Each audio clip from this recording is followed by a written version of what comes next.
يا صباح الفل. النهاردة هنحضر مع بعض كيك يومي للشاي، سهل وبسيط جدا بمقادير وبمكونات حرفيا سهلة ومفيش أبسط ولا أسهل منها.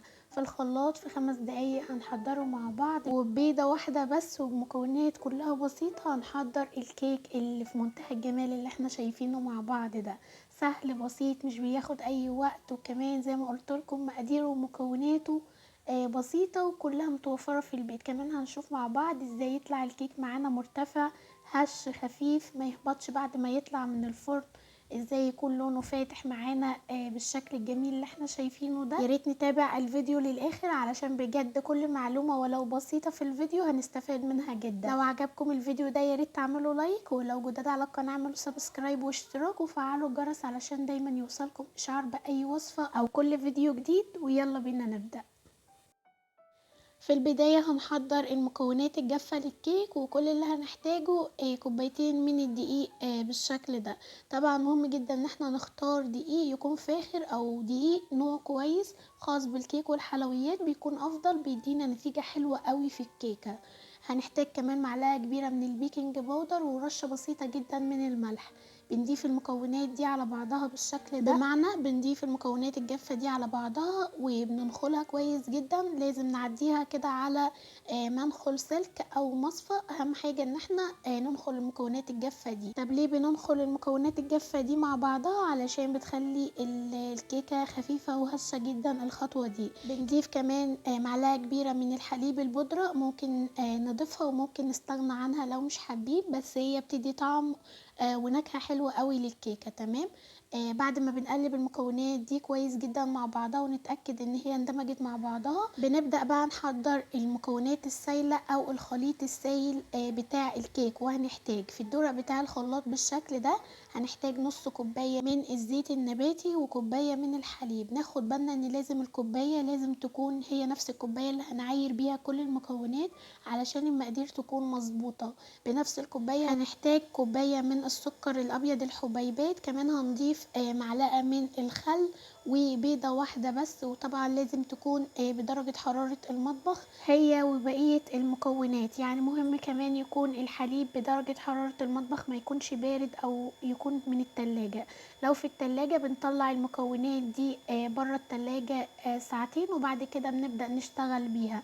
بنضيف على البيضة معلقة صغيرة جدا من الفانيليا السايلة او البودرة ايا كان المتوفر عندكم.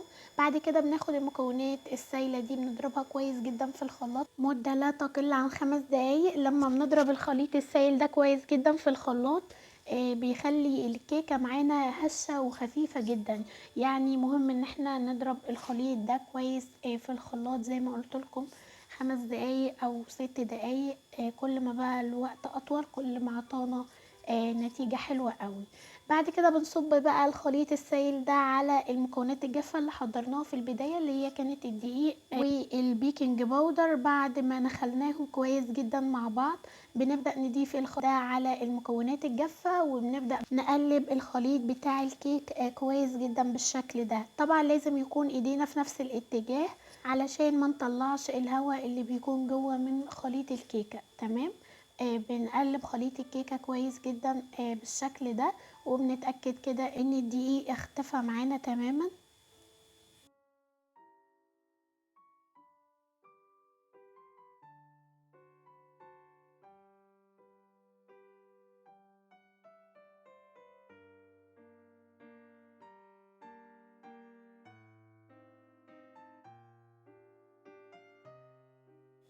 بعد ما بنقلب خليط الكيكة بيكون معانا بالقوام ده شكل وقوام خليط الكيكة اللي احنا محتاجينه. بيكون ناعم جدا وسمكه مش تقيل ومش خفيف، يعني بيكون بالشكل والقوام اللي شفناه مع بعض ده. بعد كده هنحتاج القالب ده. طبعا نقدر نستخدم الخليط بتاع الكيكة ده في اي صينية عندنا مدورة او مستطيلة او صينية او قالب شبه ده.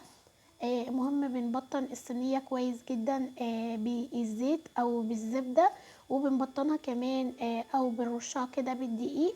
وبعد كده بنبدأ نصب خليط الكيكة في الصينية، وبنخبط الصينية خبطتين 3 كده على الرخامة علشان يطلع فراغات الهواء اللي بتكون جوه من الكيكة. الفراغات دي لو مخبطناش الصينية بالشكل ده بتفضل جوه من الكيكة، فبالتالي بعد ما بتستوي بيكون فيها فراغات هواء كبيرة. المهم بنسخن الفرن كويس جدا اوريدي من اول ما بنبدأ نجهز الكيك.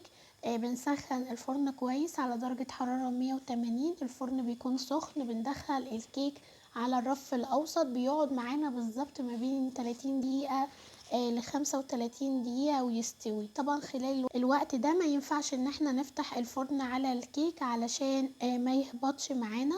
بعد الوقت ده ما بيعدي بنطفي الفرن تماما وبنسيب الكيك جوه من الفرن 5 دقايق. بعد كده بنطلعه وبنبدأ كده نقلبه على اي طبق او اي حاجة احنا عايزينها، وده بيكون شكل الكيك بقى بعد ما استوى معانا. شايفين ما شاء الله شكله تحفة جدا، مرتفع جدا، خفيف، ولونه في منتهى الجمال. زي ما احنا شايفين كده. عايزه اقول لكم الكيكه دي كانت خفيفه وهشه جدا وكان طعمها حلو قوي. جربوها، متاكده انها تعجبكم جدا. وزي ما شفنا مع بعض كان مقاديرها ومكوناتها بسيطه جدا وكلها متوفره في البيت، سريعه التحضير ومش بتاخد اي وقت في التحضير خالص.